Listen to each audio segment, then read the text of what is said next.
Hello friend, welcome back to my YouTube channel. आज हम लोग स्ट्रेट पैंट की कटिंग और सिलाई सीखेंगे।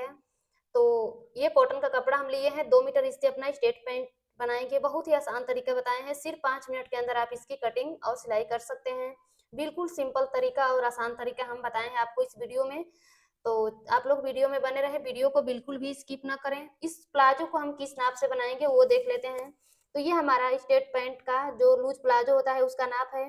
लंबाई इसमें 35 इंच रखेंगे, हिप इसका 32 है, मोहरी इसकी 20 इंच की रहेगी। तो इस नाप से हमें अपने प्लाजो को बनाना है। तो यहाँ पे हम कपड़े को 4 फोल्ड में रखेंगे। आगे और पीछे का दोनों पल्ला बिल्कुल बराबर रहता है, इसमें कोई पीछे का आसन बढ़ाना नहीं होता है, बिल्कुल सेम रहता है। कपड़े को आपको 4 फोल्ड में रखना है। तो यहाँ पे कपड़े को हम 2 फोल्ड में रखे हैं, देखिए यहाँ पे डबल में रखे हैं। एक बार और फोल्ड करेंगे इसको। तो यहाँ से अपने साइज के हिसाब से हमें फोल्ड करना है। तो यहाँ हम कपड़े को 4 तह में रखे हैं, देखिए इस तरह से 4 तह में सेट कर दी। अब एक निशान लगाना है कपड़े को सीधा करने का। तो यहाँ पे हम कपड़े को सीधा करने का एक निशान लगा लेंगे। कपड़ा छोटा बड़ा रहेगा तो आपका बराबर हो जाएगा। अब हमें जो इसमें इलास्टिक डालनी है, हम फुल इलास्टिक पे ये बनाते हैं लूज जो प्लाजो होता है। तो 2 इंच इसके लिए हम छोड़ देंगे जिसमें हमारी इलास्टिक जाएगी। तो ये 2 इंच पे इस तरह से निशान लगा लेंगे। इसको हम अपने लंबाई में नहीं ऐड करते हैं। अब यहाँ से हमें प्रॉपर अपनी लंबाई लेनी है। इंची टेप को इस तरह सेट करेंगे। और जो प्लाजो है इसकी लंबाई है 36 इंच। 36 इंच पे निशान लगाएंगे। 2 इंच नीचे से हम बॉटम फोल्ड करेंगे तो उसके लिए निशान लगाएंगे। तो टोटल 38 इंच पे निशान लगा दिया। अब दोनों निशानों को हम सीधा कर लेंगे। इस तरह से हम ये लंबाई के लिए निशान लगा ली। अब हमें यहाँ पे अपने कमर का निशान लगाना है। तो हिप इसमें 32 इंच है, उसका हम चौथा भाग करेंगे तो 8 इंच आएगा। और जितना भी आपका साइज है, जैसे कि हमारा 32 है, जिस प्लाजो को हम कट कर रहे हैं इसमें हिप 32 इंच है, उसका हम एक चौथाई किए तो 8 इंच निकला। आपका 3600 3800 जितना भी रहेगा वो एक चौथाई जितना निकलेगा उसका आधा ऐड करना है। जैसे 8 इंच है, इसका आधा ऐड करेंगे तो 4 इंच, मतलब इसका आधा हम किए तो 4 इंच निकला। तो 8 और 4 12 इंच हुआ। सिंपल ही है कि आपका जो भी हिप का साइज है चौथाई करना है। जितना एक चौथाई निकला है उसका आधा करके उसमें ऐड करेंगे। तो हमारा 8 इंच निकला है और 4 इंच उसका आधा करेंगे तो आएगा, तो टोटल 12 इंच हुआ। यहाँ पे हम 12 इंच पे निशान लगाएंगे इस तरह से। तो इसको हम लूज ही बनाते हैं। अगर ज्यादा आपको फिटेड चाहिए तो 3 इंच भी कर सकते हैं, लेकिन मेथड यही रहता है कि आपको इतना ऐड करना होता है। अब हम यहाँ से होगा 11 पे हम निशान लगा दिए। 8 इंच हिप का चौथा भाग प्लस 3 इंच करेंगे। जो भी हिप का चौथा भाग है उसमें प्लस 3 इंच करना है। यहाँ से 12 इंच हमारा यहाँ पे आ रहा है तो ये निशान लगा दिए। अब इस निशान को इसके साथ जोड़ देंगे इस तरह से। इसको हम यहाँ पे 1.5 से 2 इंच इस तरह से निकाल लेते हैं। अगर हैवी साइज है तो 2 इंच करना है, यहाँ पे 1.25 इंच हमारा आ रहा है।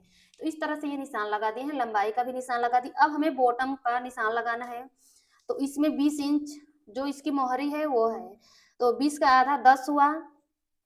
1 इंच लेंगे सिलाई मार्जिन, टोटल 11 इंच पे इस तरह से हम ये निशान लगा देंगे। अब लेंगे ये वाली स्केल और इस तरह से मिला देंगे इसके साथ में, इस तरह से क्रोच एरिया में गोलाई देंगे। अब ये जो निशान लगाए हैं सेम निशान के ऊपर कटिंग कर लेंगे।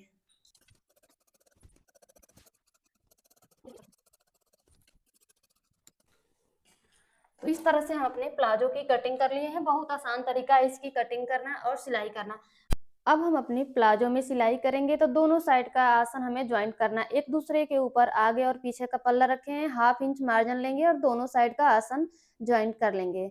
तो इस तरह से हम निशान लगाएं। इसी निशान के ऊपर हमें सिलाई लगानी है। देखिए दोनों पल्लों का सीधा साइड अंदर की तरफ रखें, उल्टी साइड पे ये सिलाई लगा रहे हैं।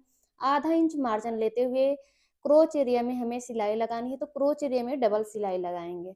दोनों साइड का आसन हम ज्वाइंट कर लिए हैं।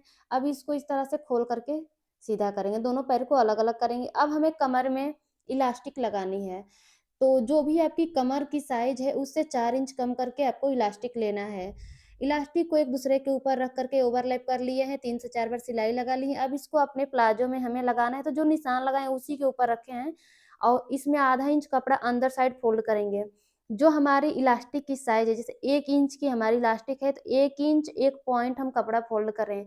जो पॉइंट 1 इंच है उस पे हमें सिलाई लगानी है, ना कि इलास्टिक के ऊपर। आपको ध्यान रखना है इलास्टिक के ऊपर सुई नहीं जानी चाहिए। अगर जहाँ आपकी इलास्टिक के ऊपर सुई गई तो आपका इलास्टिक वहाँ से फैलेगा नहीं।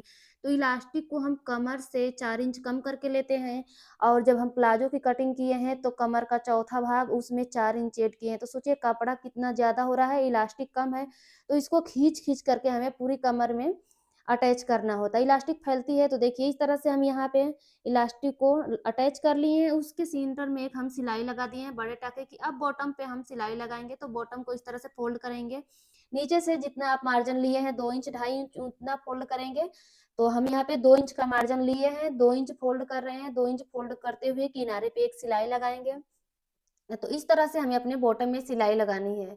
सेम इसी तरह से दूसरे वाले बॉटम में भी सिलाई लगाएंगे। यहाँ पे एक बार आप अपनी लंबाई को चेक भी कर सकते हैं। ऊपर से आप इलास्टिक लगा चुके हैं, नीचे से जितना फोल्ड करना है आपको समझ में नहीं आ रहा है तो इंची टेप को ऊपर से रखेंगे, देखेंगे आपका एक्स्ट्रा जितना कपड़ा रहा है उतना आपको फोल्ड कर लेना है। तो एक साइड हम इस तरह से फोल्ड कर लिए हैं। सेम इसी तरह से दूसरे पैर का भी फोल्ड कर लेंगे। तो दोनों पैरों का हम बॉटम फोल्ड कर लिए। अब इसके दोनों साइड हमें सिलाई लगानी है, यानी कि जो गिदरे की सिलाई होती है वो हम लगाएंगे। तो मोहरी की चौड़ाई हमारी 20 इंच की है तो 10 इंच पे हम निशान लगा दिए। आपको चेक कर लेना है, जितना चौड़ाई रहेगा उतने पे निशान लगा करके सिलाई लगा ले। इस तरह से हम अपना स्ट्रेट प्लाजो बनाए हैं। अगर आपका कोई भी डाउट है इस प्लाजो की कटिंग स्टिचिंग में तो आप हमें कमेंट कर सकते हैं। वीडियो थोड़ी भी हेल्पफुल रही तो वीडियो को लाइक शेयर करें। हमारे चैनल पर नए हैं तो प्लीज़ चैनल को सब्सक्राइब करें।